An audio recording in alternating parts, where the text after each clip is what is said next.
Estimados alumnos, sean bienvenidos a esta nueva jornada, este nuevo inicio de periodo, en donde vamos a comenzar a trabajar con la unidad número 2, inferencia, estimadores y contraste de hipótesis. Primero vamos a definir en qué consisten los estimadores. Y como nosotros nos habremos dado cuenta desde las primeras sesiones, resulta sumamente difícil realizar investigaciones que incluyan a toda la población. Entonces, es recomendable trabajar con muestras elegidas aleatoriamente y para esas muestras se obtienen valores que son datos característicos, que son medidas características de la muestra y que éstas nos sirven para inferir el valor que le corresponde a su medida de población o en todo caso el parámetro. En otras palabras, estamos afirmando de que si yo tengo una población y yo quiero conocer uno de sus parámetros, por ejemplo la media aritmética, como se me dificulta trabajar con toda la población, con todos los datos de la población para obtener su media aritmética, puedo en cambio trabajar con una muestra que sea de un tamaño más manejable. A partir de esa muestra obtener su media aritmética y utilizar esa media aritmética muestral, que en este caso es un estadístico, para inferir el valor que le corresponde a la media aritmética poblacional, que en ese caso es un parámetro.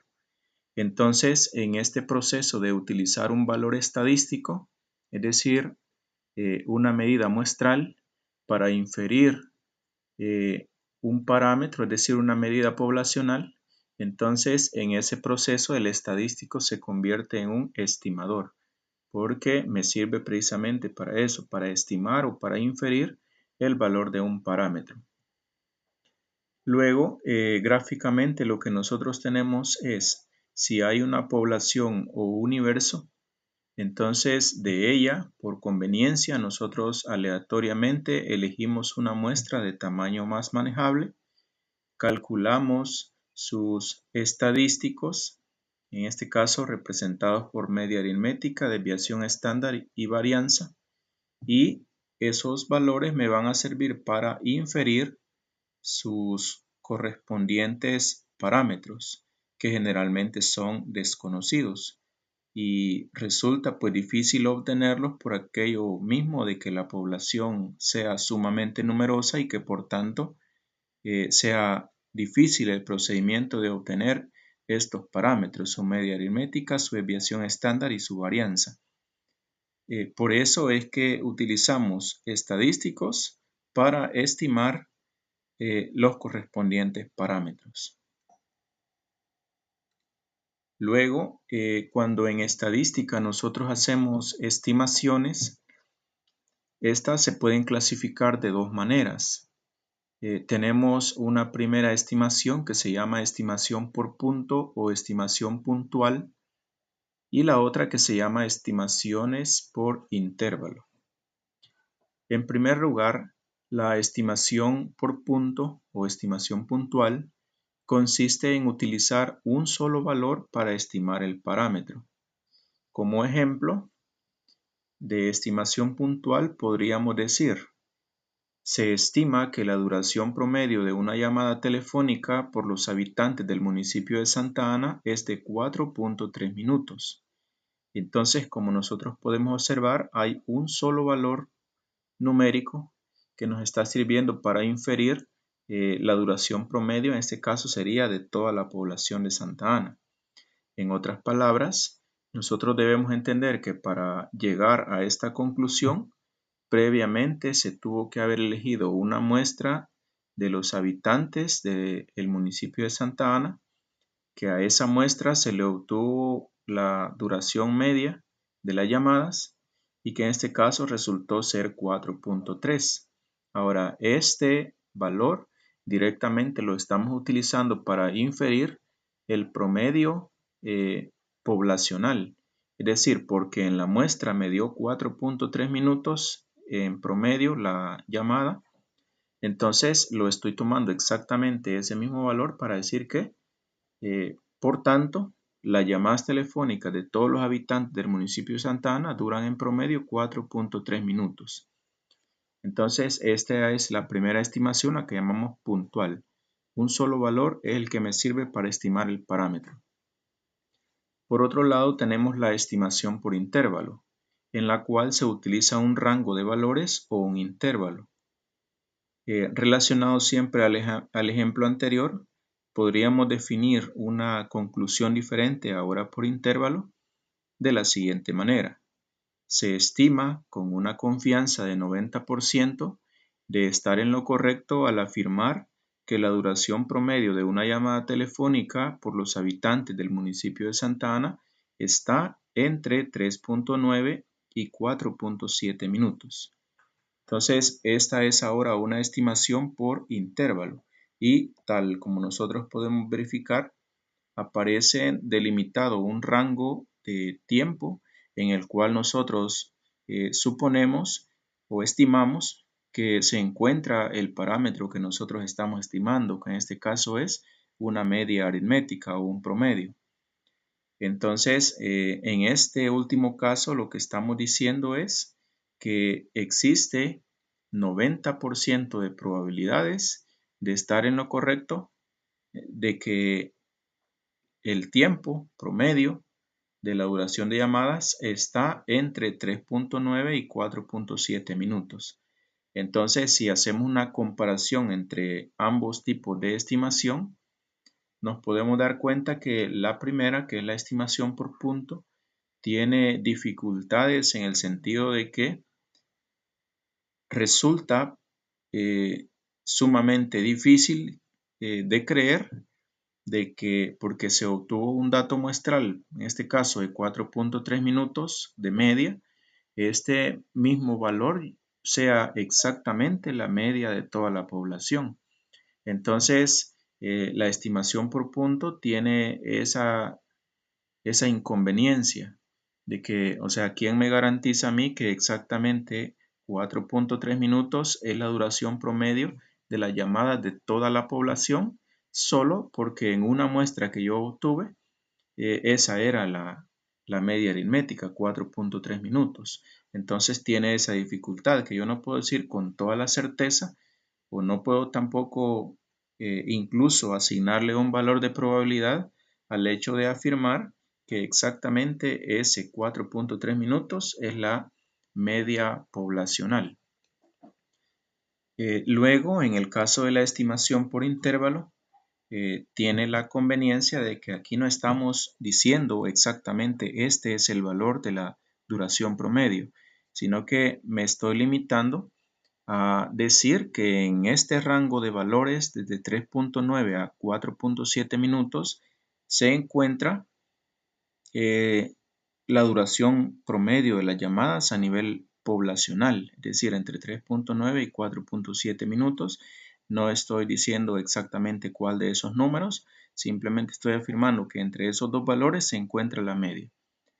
Además, esta estimación por intervalos tiene la conveniencia de que le estoy asignando un valor de probabilidad, en este caso el 90%, que es ese nivel de confianza que se menciona en la parte de arriba. Entonces, esto ya tiene como un carácter de mayor formalidad en cuanto al tratamiento estadístico, porque ese nivel de confianza yo lo puedo moderar. Es decir, yo quiero hacer una estimación con un nivel de confianza de 90%, o podría ser 95%, 99%.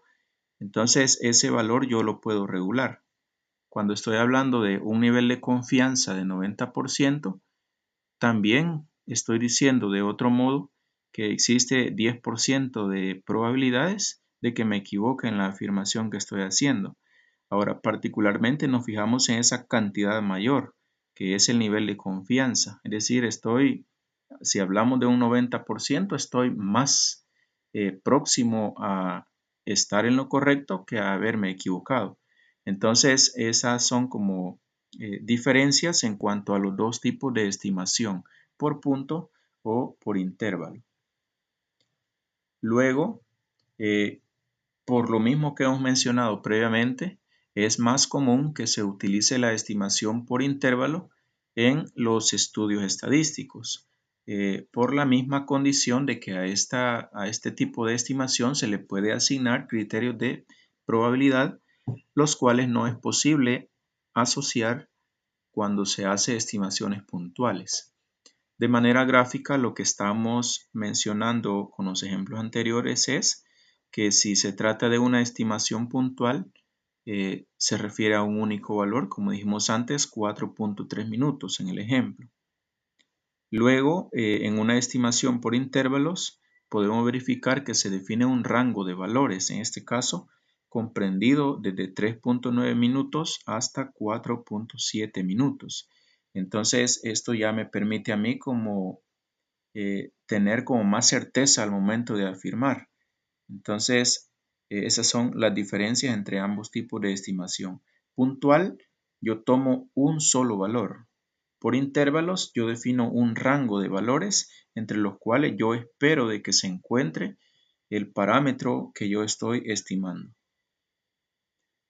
Luego, dentro de una estimación por intervalo, nosotros podemos identificar tres elementos, los cuales vamos a destacar dentro del ejemplo que antes planteamos acerca de la estimación por intervalo.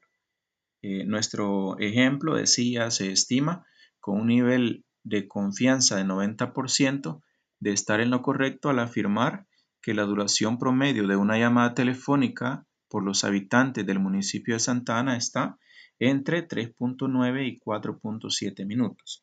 Entonces vamos a identificar sus tres elementos. En ese enunciado, un primer elemento es un nivel de confianza. Entonces observamos de que en el inicio del planteamiento se define de que se trata de un nivel de confianza del 90%.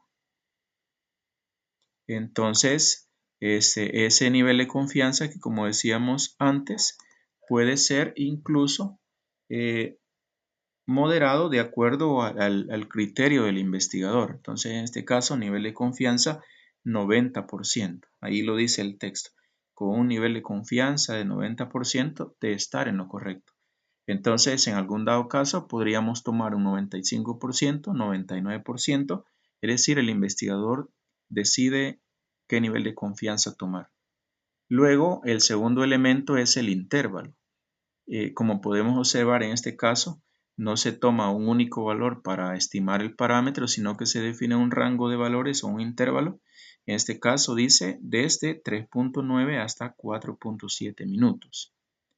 Y un tercer elemento que se puede identificar en esa estimación por intervalo es la mención de que se trata de una estimación.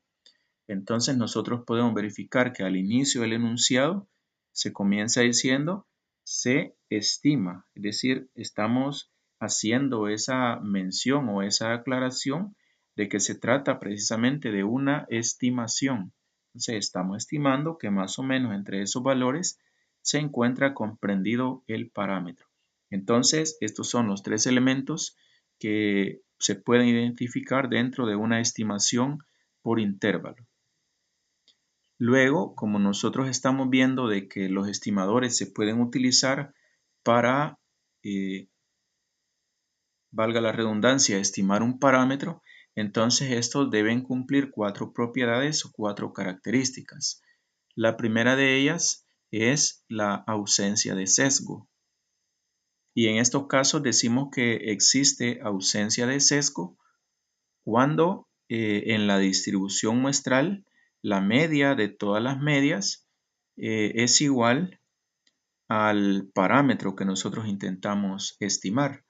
Por ejemplo, en el caso de la media aritmética, como nosotros lo hemos visto en clases anteriores, esta es un estimador insesgado porque se cumplía que la media de todas las medias en la distribución muestral equivale a la media poblacional, como lo verificamos en su momento cuando vimos la distribución muestral de la media. Por otro lado, la proporción también es un estimador insesgado porque en esta también se cumplió que la media de toda la distribución de proporción equivalía al parámetro poblacional o a la proporción poblacional. Luego, la segunda característica es la consistencia o la segunda propiedad. Y esta consiste en que cuando nosotros a partir de una población vamos tomando muestras de tamaño cada vez mayor, es decir, muestras más grandes, entonces entre más grande es la muestra que se tome, mayor es la probabilidad de que nosotros nos estemos aproximando al valor real que le corresponde al parámetro. Es decir, tengo como mayor certeza al momento de utilizar ese estadístico como un estimador del parámetro cuando estoy tomando una muestra de tamaño más grande. Es decir, entre más grande, yo estoy más seguro de que mi estadístico se parece más al parámetro. La tercera propiedad es la eficiencia. Y en este caso se dice que si se utilizan dos estadísticos para estimar un parámetro, entonces el estimador más eficiente es el que tiene menor error muestral. En otras palabras, de los estadísticos consideramos más eficiente a aquel estimador que tiene una menor varianza o una menor desviación estándar. A eso se refiere cuando habla de que tiene menor error muestral, es decir, los datos están mayormente concentrados con relación a ese estadístico. Y por último, la cuarta propiedad es la suficiencia. Y en este caso hablamos de que un estimador es suficiente cuando éste agota toda la información relevante que se puede extraer a partir de una muestra. Entonces, estas son las cuatro propiedades de los estimadores.